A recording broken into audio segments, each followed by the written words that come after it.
Bonjour à tous, j'espère que vous allez bien. J'aurais vraiment aimé vous visiter dans votre église locale, mais malheureusement avec les conditions sanitaires, il m'a semblé que ce n'était pas très judicieux de voyager entre régions, d'autant que j'habite ici à la faculté où j'ai rencontré votre pasteur Karim, et je le remercie vraiment de m'a donné l'occasion de partager la parole avec vous ce matin. Donc simplement pour me présenter, je suis étudiant à temps plein, étudiant donc de la Fédération Baptiste, après avoir été pasteur stagiaire à Lyon pendant 4 années, et je complète ma formation avec Karim à la faculté. Mais sans plus attendre, je vous propose maintenant d'ouvrir les Écritures ensemble. Donc, je vous invite à lire le livre de la Genèse, le tout premier livre de l'Écriture.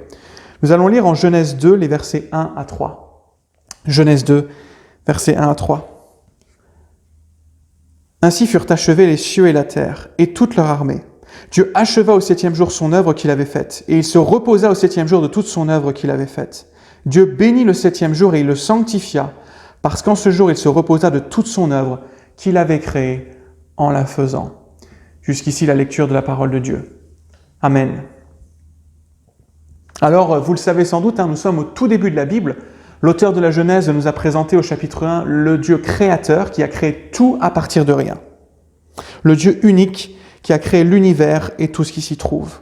Et chaque jour de la création, vous vous souvenez, a été rythmé par ce refrain « Il y eut un soir et il y eut un matin », ce fut le premier jour, deuxième jour, troisième jour, quatrième jour, et ainsi de suite. Dieu crée le monde, il apporte la vie, le mouvement et l'ordre dans le cosmos. Et arrivé au chapitre 2, on pourrait s'attendre à ce que l'histoire se mette en route. Mais là, non. L'auteur de la Genèse préfère ajouter 3 petits versets qui vont faire l'objet de notre étude ce matin. Alors, ces 3 versets nous parlent de repos de Dieu. Et nous allons essayer de comprendre d'abord qu'est-ce que le repos de Dieu, de quoi est-ce qu'il retourne, et ensuite, en quoi est-ce que cela nous concerne-t-il? Qu'est-ce que le repos de Dieu et en quoi cela nous concerne-t-il? Alors d'abord, comment comprendre le repos de Dieu? Est-ce que ça veut dire que Dieu était fatigué?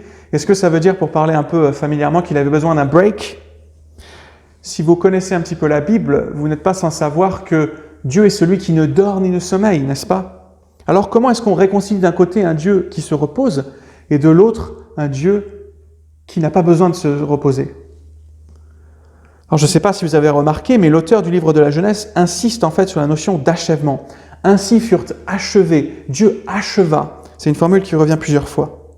Et cela nous montre tout d'abord que Dieu ne s'est pas reposé parce qu'il était fatigué, mais plutôt parce qu'il avait précisément achevé son œuvre. Comme un architecte, Dieu a conçu l'univers et puis comme un maître d'œuvre, il l'a créé. Son œuvre est achevée, l'œuvre de création est terminée.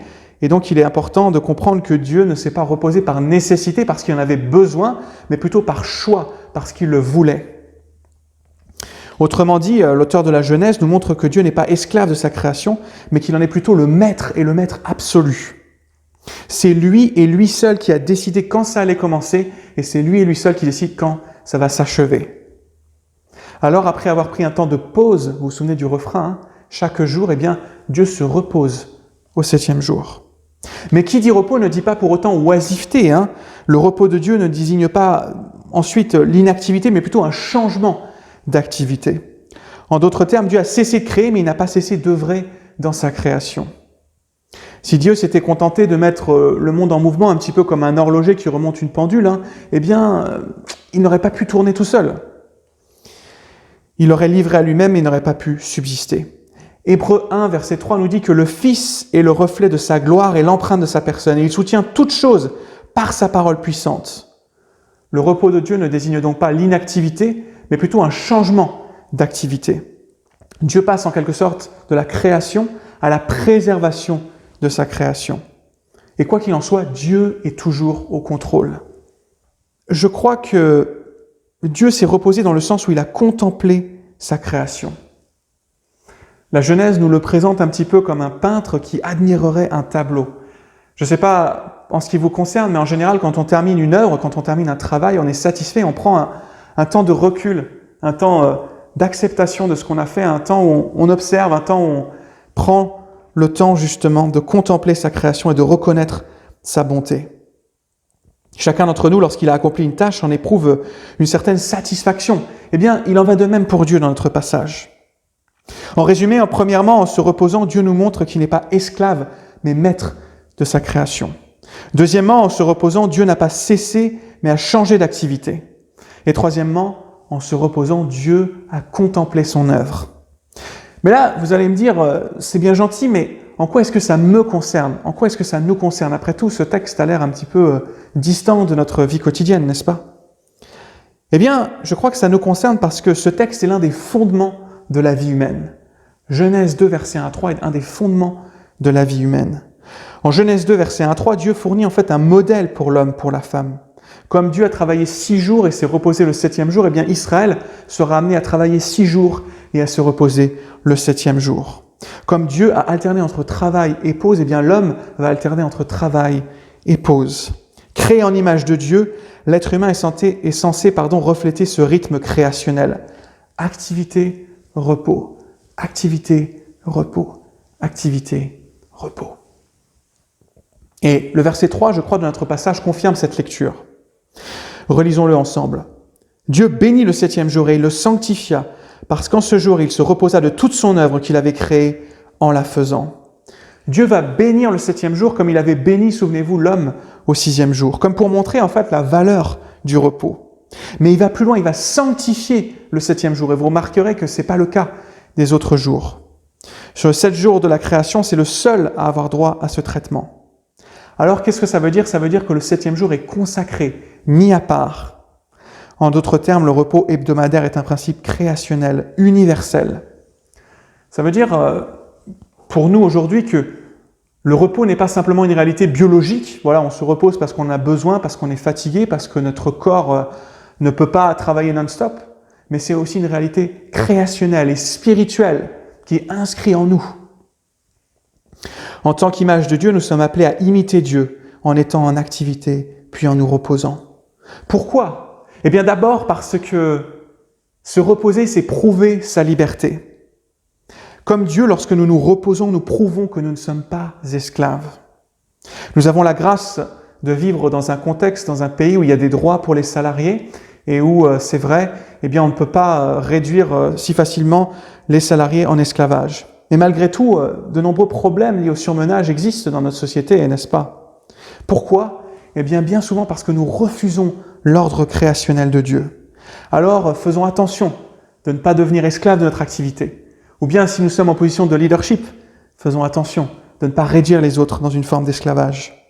Exerçons notre liberté de nous reposer pour imiter Dieu. Se reposer ensuite, c'est reconnaître que notre travail, que nos activités ne sont pas le tout de notre existence. Vous savez, quand on rencontre quelqu'un, une des premières choses qu'on lui demande, c'est « Ah tiens, qu'est-ce que tu fais dans la vie ?» Autrement dit, dis-moi quel est ton travail et je te dirai qui tu es. Mais Dieu ne peut pas être réduit à son rôle de créateur. Et nous ne pouvons pas, nous non plus, être réduits à notre activité. Dieu a existé avant et après sa création. Alors bien entendu, Dieu est en dehors du temps, donc c'est complexe, mais en tout cas, Dieu ne peut pas être réduit à son activité. Et de la même manière, dans notre Église, il peut y avoir des personnes qui sont trop jeunes pour travailler, des personnes qui sont en situation de chômage, ou bien qui sont retraitées, ou bien qui ont eu des accidents de la vie et qui ne leur permettent pas d'exercer une activité rémunérée. Alors nous ne pouvons pas nous aussi être réduits à notre activité. Notre valeur n'est pas dans notre travail, aussi prestigieux soit-il. Se reposer enfin, c'est reconnaître notre statut de créature. Se reposer, c'est de reconnaître notre statut de créature dépendante de Dieu. Vous savez, certaines personnes, quand vous les rencontrez, donnent l'impression de porter le monde entier sur leurs épaules. Et vous avez l'impression que si elles s'arrêtent de travailler, eh bien, le monde va exploser. Mais ne nous y trompons pas. Les cimetières sont remplis de gens indispensables. Un seul est Dieu, un seul est créateur. Et ce n'est pas nous, et ce n'est pas vous, et ce n'est pas moi. Alors peut-être que nous avons des responsabilités importantes, mais n'oublions jamais que nous ne sommes pas Dieu. Et je crois que s'il y a un effet positif de la crise du coronavirus, c'est cela. Dieu nous a rappelé que nous ne sommes pas lui, que le monde ne tourne pas autour de nous. Nous avons besoin de nous reposer au même titre que n'importe qui d'autre. Refuser le repos revient en réalité à choisir l'idolâtrie. Le psalmiste nous avertit d'ailleurs dans le psaume 127, si l'Éternel ne bâtit la maison, ceux qui la bâtissent travaillent en vain. Si l'Éternel ne garde la ville, celui qui la garde veille en vain. En vain, vous vous levez de bon matin et vous vous couchez tard, et vous mangez le pain de douleur. Il en donne autant à ses bien-aimés pendant leur sommeil. Alors nous venons de voir brièvement en quoi le repos de Dieu nous concerne en tant que créature créée en image de Dieu précisément. Mais j'aimerais aller plus loin. J'aimerais vous dire ce matin que nous avons été créés pour le repos de Dieu. Il est tout à fait notable que le 7e jour n'a pas de fin. Le jour du repos n'a pas de fin. Le refrain « Il y eut un soir et il y eut un matin » s'arrête avec le 6e jour. D'une façon étonnante, le 7e jour est toujours en cours. Comme si l'auteur de la Genèse cherchait à nous dire que l'un des objectifs de Dieu en créant le monde était de partager son repos. Toutefois, vous le savez, nos premiers parents ont désobéi à l'Éternel et ainsi ils ont été chassés du lieu du repos, ils ont été chassés du jardin d'Éden. L'homme, la femme séparés de Dieu et sans repos. Et ce thème traverse toute la Bible. Vous savez, on pourrait faire toute une théologie biblique du repos qui irait de Genèse jusqu'à Apocalypse. Mais bon, on n'a pas le temps ce matin. Pour résumer à grands traits, Dieu ne va pas abandonner l'homme à sa peine, mais il va préparer un plan de restauration. Il va d'abord se révéler à Israël comme le Dieu du repos, comme le roi du sabbat. Il va leur confier précisément ce sabbat qui renvoie au repos originel. Mais ce sabbat est aussi un signe du repos que Dieu veut réinstaurer dans sa création. Toutefois, pour pouvoir profiter du repos de Dieu, Israël devait, comme Adam, obéir à Dieu. Mais la désobéissance et l'incrédulité du peuple l'ont empêché de rentrer et de demeurer dans ce repos. Israël va être déporté et chassé de la présence de Dieu, du repos divin, de la terre promise. Mais Dieu n'a pas dit son dernier mot. Il va envoyer son Fils Jésus-Christ. Le Fils qui soutient toutes choses par sa parole puissante va devenir petit enfant. Et une fois adulte, Jésus va opérer tout un tas de miracles qui vont être des signes de restauration du repos de Dieu.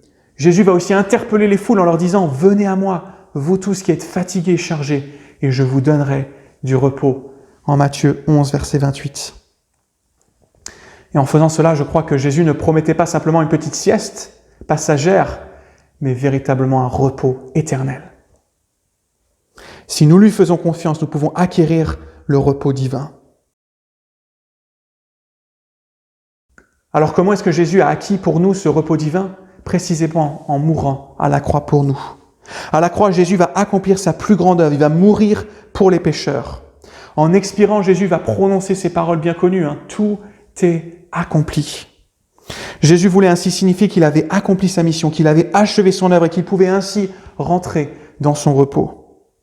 En effet, Jésus est ressuscité le 3e jour, il est monté à la droite de Dieu et désormais il est dans le repos éternel. Et désormais nous pouvons, nous aussi, nous reposer dans l'œuvre qu'il a faite à notre place et en notre faveur. Alors nul besoin de nous agiter pour essayer de gagner notre salut sur notre front. Jésus a tout accompli. Tout est accompli. Le repos nous est acquis.